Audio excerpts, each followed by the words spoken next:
How to buy crypto on Revolut. Hi guys, welcome back to our channel. Today in this following video, I'm going to walk you through the steps on how you can buy crypto on Revolut.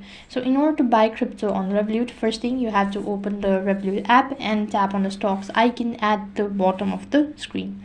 After that, you need to select the crypto and a blue box with an invest sign. You have to go ahead and click on the Bitcoin. Now right on this page, you need to select the asset that you wish to buy. Then you need to go ahead and tap on the buy button once you're on the asset page. Now you have to choose if you want to execute the market order or future buy whatsoever. Then you need to enter an amount that you wish to spend on the Bitcoin or the crypto that you have bought and tap on the buy button in order to confirm the transaction.